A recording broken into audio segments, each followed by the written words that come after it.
Hey everybody, welcome to GoodNovel Academy. I'm Cici. And Harry. In our last episode, we talked about some general facts about genre, what genre is and why it's important. Here's a recap. Readers have certain expectations for each genre. As a writer, you need to satisfy their expectations to keep your readers reading, aka play accordingly to the conventions. Plus, you'd better not cross too many genres. Otherwise, you will be swallowed by conventions. You may select one major genre for your story and you stick to it. So for today's episode, we're going to talk about two romance subgenres in detail. If you find it hard to decide on your subgenre, hope this episode gives you some inspiration. As editors, we are frequently asked by questions like these. What genre sells the best? If I follow the conventions, will I be able to come up with a unique story? The answer to the first question is, as always, romance sells the best. That's why you find so many romance stories on our website. That's true, but we don't want your choice of genre to be influenced by this fact. And start writing romance right away. The question you should ask yourself is, what genre of stories do I love to read? As the old saying goes, if you want to write what you like. And the answer to the second question is a definite yes. We have prepared an excellent example for you, but we are going to reveal it later in our episode. Okay, Harry, you're playing a cliffhanger here. Yup. But before we jump to the question of how to write a unique and special genre story, let's figure out the conventions of the genre you like. First thing first, before you write in a certain genre, you need to be a master of the conventions of this genre. To know its conventions, you need a list of stories and see what they have in common.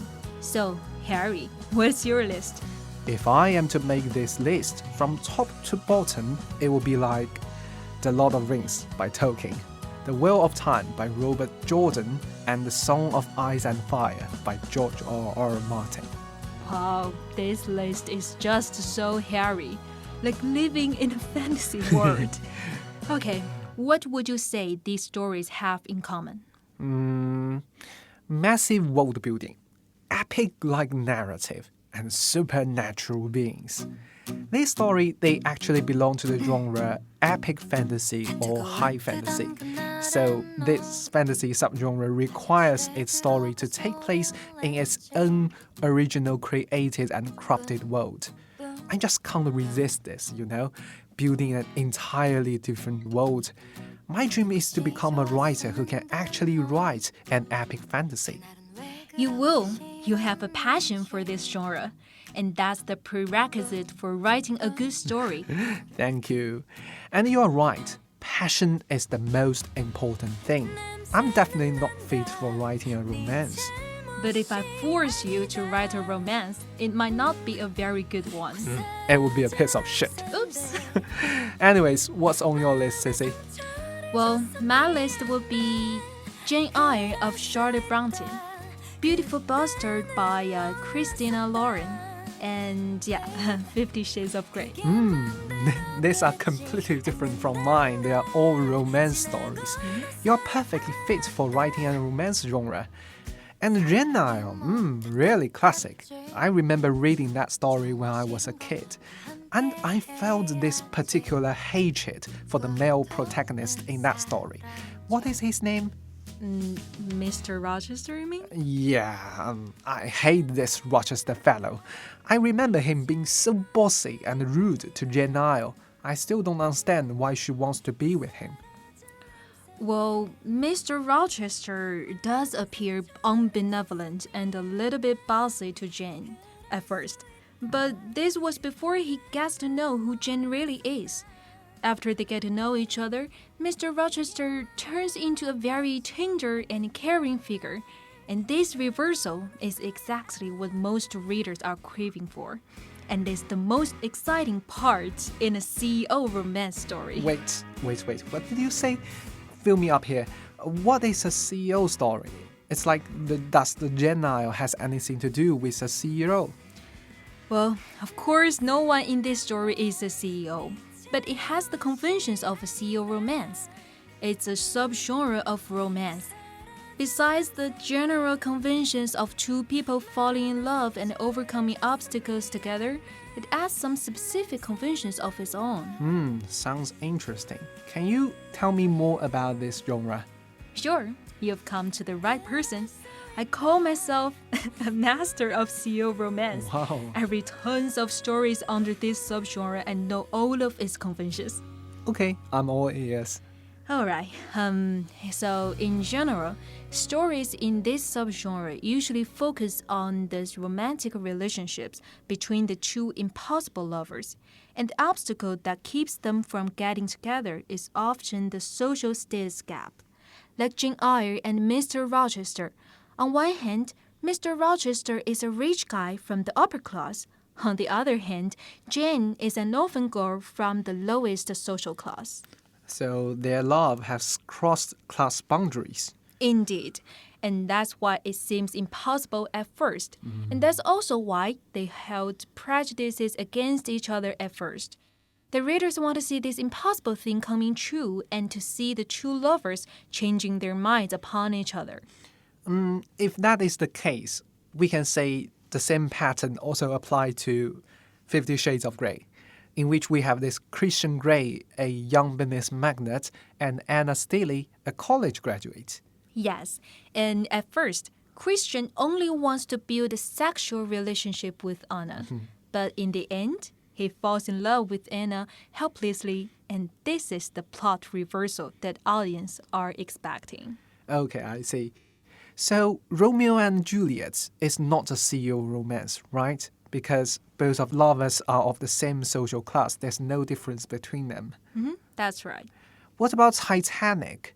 Rose is from the upper class, while Jack is the working class. Does this qualify the story as a CEO romance? Well, no, because Rose is not a CEO. I mean, it's not only about her social identity, but more about the personalities. A CEO-like protagonist is usually bossy, arrogant, and sometimes controlling, who after falling in love with the female lead, changes into his opposite version. Okay, one more question. Is this CEO figure always a male? Not necessarily. For instance, Miranda Presley in Devil Wears Prada is a CEO-like character, but it's not really a romance story. It can be easily adapted to a love story with or without changing the gender of Miranda. Yeah, that could be interesting. Anyways, the low-born protagonist in the story also has a convention to follow. She or he has to possess certain outstanding characteristics that could distinguish her or him from others and attract the CEO figure. The common cliché is, the girl is extraordinarily beautiful. I'm not someone upholding political correctness, but I still find this cliche annoying. I mean, guys, it's 21st century. Girls has better thing to do than simply being beautiful. Let alone the standard of being beautiful has long been changed. I can't agree more.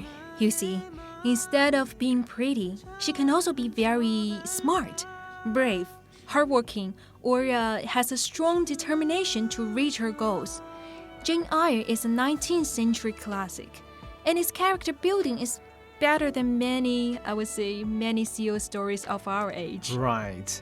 I think Charlotte Bronte deliberately depicts Jane Eyre as a not-so-beautiful girl. It is more her own characteristics that attract Mr. Rochester and help her to cross the class boundary. For example, she got this strong mental will. Oh, I love Jane Eyre. I think it's partly because the character design is way beyond its time. Yeah, I agree. Well, it's only my personal opinion, but I think it's important to give the female a strong inner world, like being smart, independent, and motivated. Many CEO love stories like to depict a weak female lead who is innocent, indecisive, totally under the control of the male lead. Well, I have to say, as a reader, I find it hard to relate myself to such a girl. Yeah, I know what you mean. The old fashion has changed. Today's world no longer favors weak female leads. When we read about a princess being locked in a high tower, we expect her, on her own free will, to escape the tower, rather than passively wait for the prince to kiss her awake. When you read through the most popular CEO romance stories of our age, you should find they all have this strong female lead. That's true. But Cici, if all the CEO romance stories have the same set of conventions, does that mean that writers can do is only mass-produce similar stories using the same formula? Well, this is the concern many writers have. How to make my story stand out from others in the same genre. Here comes our example we have mentioned at the beginning of our episode. It shows you how to play with genres.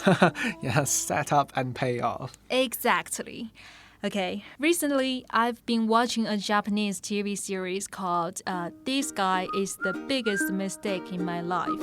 Just like most CEO stories, we have a good-looking CEO named Amagi who falls in love with a rather ordinary contract worker named Sato. He gets attracted by the female lead in a bar and starts his courtship. He buys her flowers and treats her with delicate banquets. Same kind of CEO cliche. What makes this one stand out from the vast sea of CEO romances? Good question. It's all about the character design. This very CEO is a masochist. He instantly falls in love with Sato when Sato trips him up on purpose in the bar. And Magi, the CEO, does everything to please Sato just to be her slave. Spicy. I know, right? In this story, the external conflict might be a little bit cliche. However, through character design, the scriptwriter adds some special and intense and, well, you can say somehow kinky internal conflict, which gives the cliche a tint of uniqueness. So, this is how you can manipulate your genre. The very conventions of the CEO romance are contradictory to the characters' personalities. Here is where the magic crash happens and what surprises your readers. But still, to be honest, I'm not a fan of CEO stories. I'm fine with the strong female leads, but the arrogant, bossy male still irritates me. Why? Because you're not a boss? No, I just don't like that kind of person, who thinks himself highly above and can get everything he wants. Why do you girls like these stories? I mean, do you find this kind of bossy males charming, marriable? Well, only speaking for myself. I like to read this kind of story not because I want to marry like a CEO myself, but because I want to see a transformation in this arrogant jerk. A transformation? Well, this guy may start doing something really annoying, but gradually you know that he is not born a jerk, and there is something good in him. Eventually, you find this guy somehow adorable. So what attracts me is not the arrogant rich fellow, but the idea that everyone deserves to love and to be loved. I understand now. This reversing trope sounds very familiar though, like teen fictions. They often have this bad boy character, right?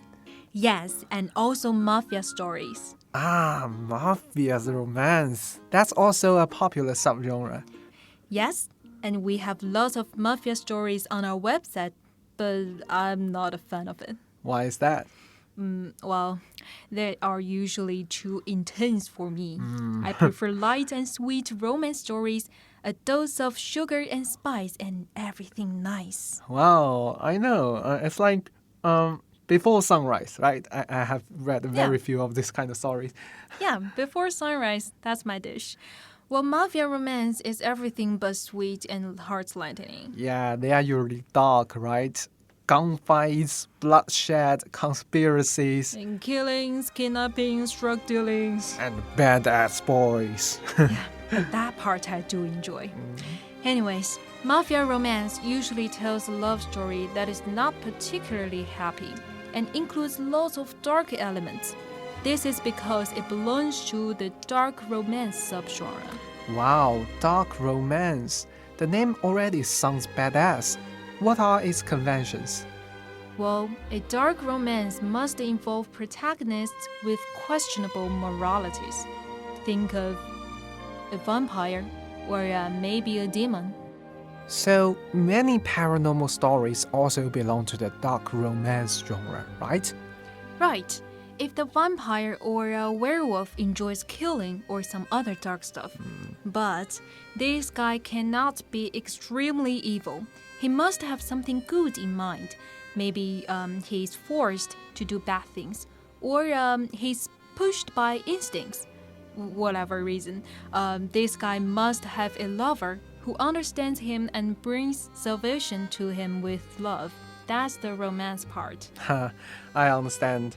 So, mafia romance follows these conventions. It's just not of a paranormal setting. The badass boy is now a mobster, but all the dark taboo elements remain. Yes, and it adds some other conventions. For example, a mafia story usually includes old mafia families, like the Corleone family in The Godfather, following an old set of traditions and patterns. And the families are usually Italian or Russian, right? Accept this justice as a gift. Alameo. That's right. But I guess it's a stereotype. There are also some stereotypical character designs. For example, a possessive, dominating male saying tough talks like, I will kill you if you want to run away. Or, no one touches what is mine. Oh my god. Yeah, and a somehow submissive female, like innocent, kind-hearted, like the exact opposite of the male protagonist. Right.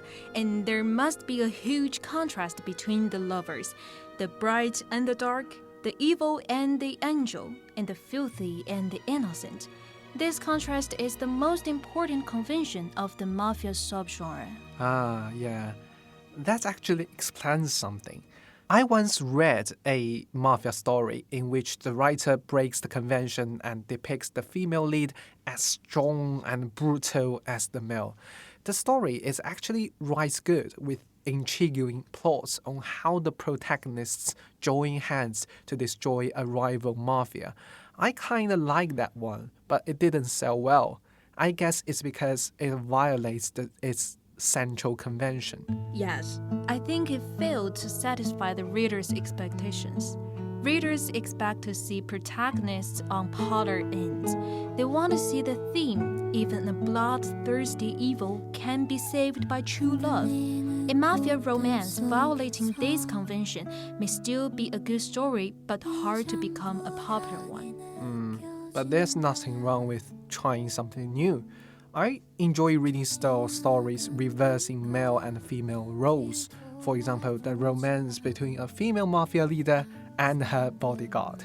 Wow, that sounds interesting already. Okay, I think we have covered a lot for today's episode. CEO romance and mafia romance, two of the most popular romance subgenres of our age. Hope this episode is helpful, my dear romantic good novelists. Yes, and in our next episode, we'll be talking about inciting events, the very first event that introduces the readers into the world you create. But before that, it's homework time!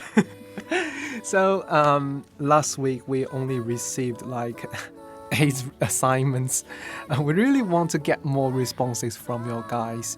So, the same homework holds. What's your favorite genre and what are its conventions? You can use some specific examples to support yourself. And if you run short on time, we have an alternative option for you. You can list your favorite stories in your selected genre, just like we did in this episode. And this is all for today. See you next time, and may the muse be with you. Bye bye. Bye bye. 지나치는 꽃들 속에서 네 샴푸 향만